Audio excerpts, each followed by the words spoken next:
Well, hello. My name is Karen Legitimacy. I'm here in New England Dyslexia Solutions office in beautiful Amesbury, Massachusetts.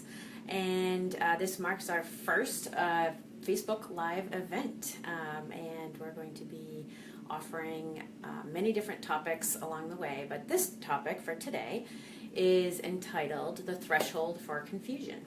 And basically what I find is that I have a lot of calls from parents and from teachers and people who attend my seminars who have a very consistent question, which is, why is my child so inconsistent? So why is it that sometimes it looks like my child can read pretty well, and then other times it's just a disaster, and we have all kinds of people who just don't understand why that's happening. So inconsistency is actually what is the most consistent part about dyslexia. People with dyslexia tend to be seen a lot of times as being lazy or not trying hard enough, and really in reality that couldn't be further from the truth. And so this threshold for confusion is actually something that's really, really important to understand and be looked upon with compassion. So what is a threshold? So let's start with that. We all have one. That threshold is basically, it's a cap. It's something that happens that once you reach that cap and you go over the edge, then you're not thinking clearly. So we could also look at the analogy of maybe a dry sponge with dripping water. So you have a sponge and the water is dripping, drip, drip, drip. And for a while it's fine. The water can be contained within the sponge and everything is fine.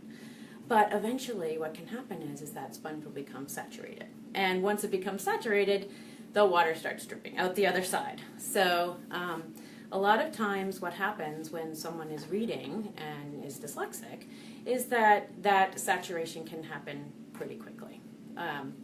So we can all relate to having a threshold, and pretty much anybody who has ever had a situation where they're feeling stressed or overwhelmed, or they're running late, or you just didn't sleep well and you wake up in the morning and your life is kind of a mess.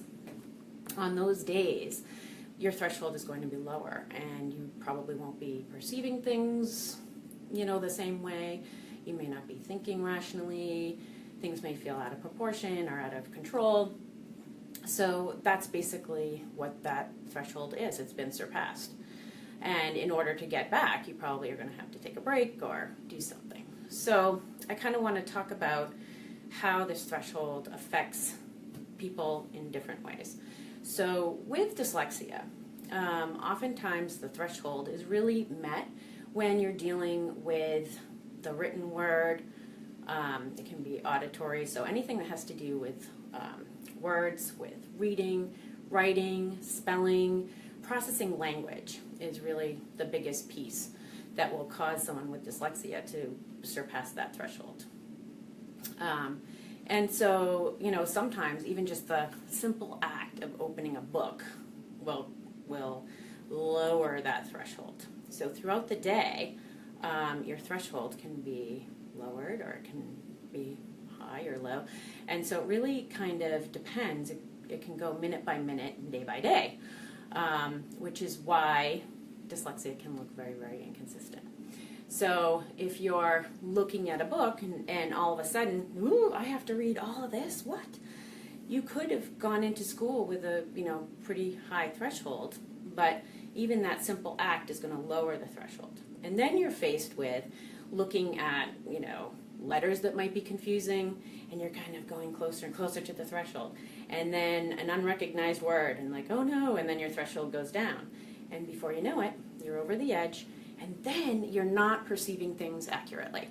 So there's something that we call disorientation, and it's something that all dyslexics will experience at one time or another when they're reading or dealing with some kind of academic subject.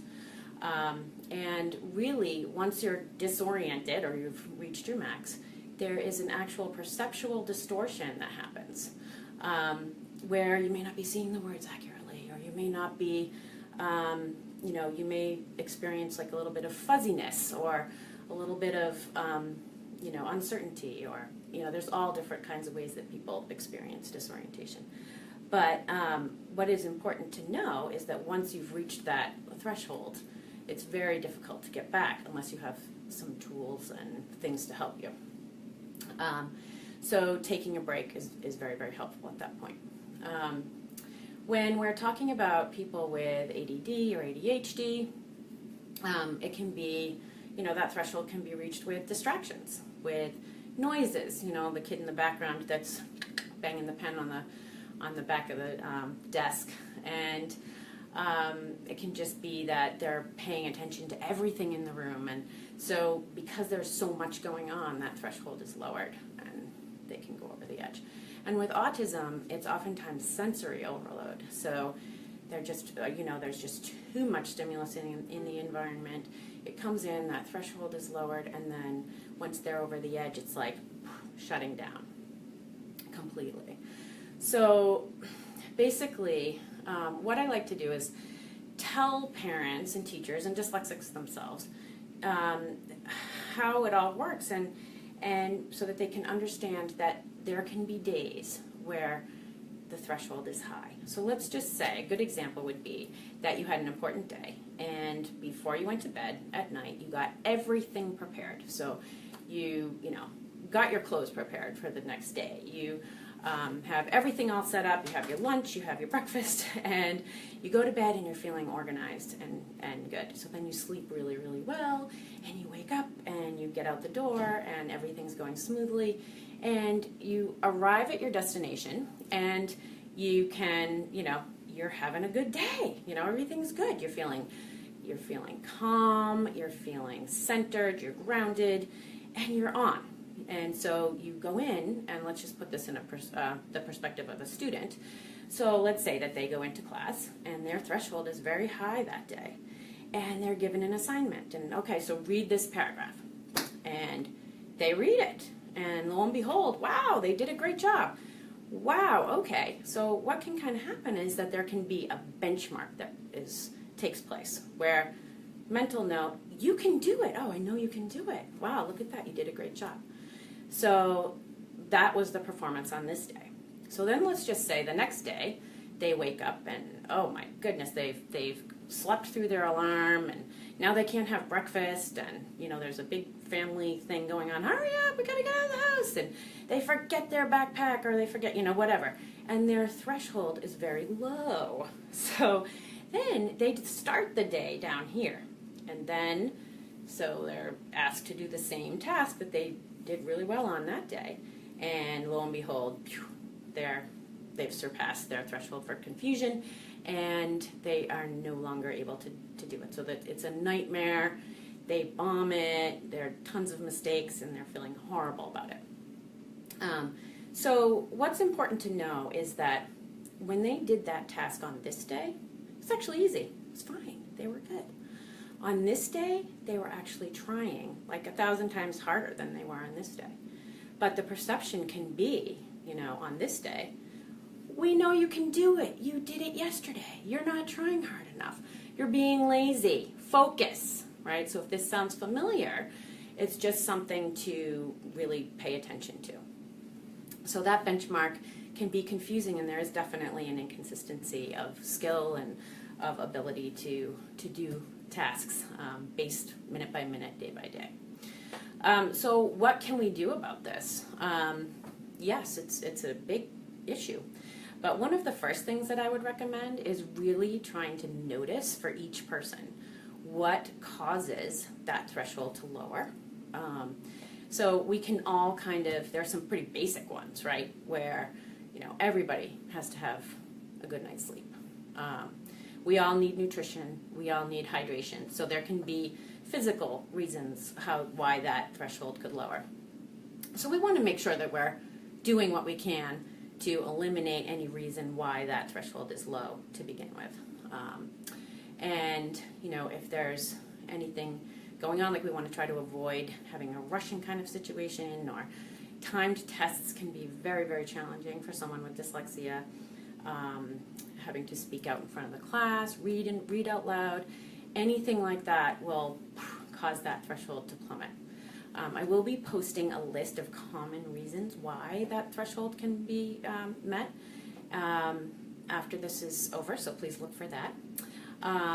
But I guess basically my advice would be to start to pay attention, and if there's anything that you can eliminate or, you know, supplement that is causing someone's threshold to be met on a regular basis, then do it. Just take action and make sure that the stimuli is off the table. And then the other thing is that giving someone tools to be able to get to a state where they can be relaxed, calm, centered is very important. So that's one of the key things that we work on here at New England Dyslexia Solutions with our clients. The goal being that no matter what the situation, you can get yourself to a relaxed, alert, and focused state before trying any task that is challenging that.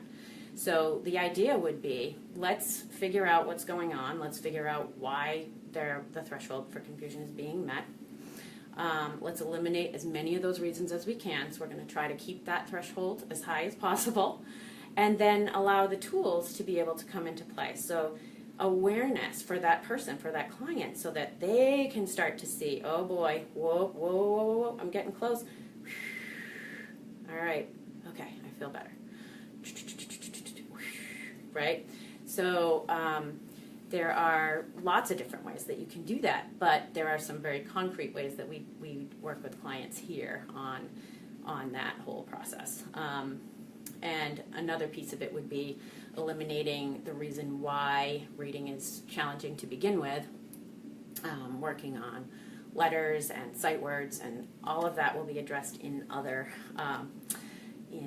videos. So I look forward to sharing all of that information coming up over the coming weeks. And thank you so much. And I'm trying to read your comments right now, but I don't have my glasses on, so I can't see them. So I will go back and be sure to answer any questions that came up during this, and I will learn for next time that I need to be wearing my glasses when I do these. So thank you so much for attending, and I look forward to seeing you online again. All right, bye-bye.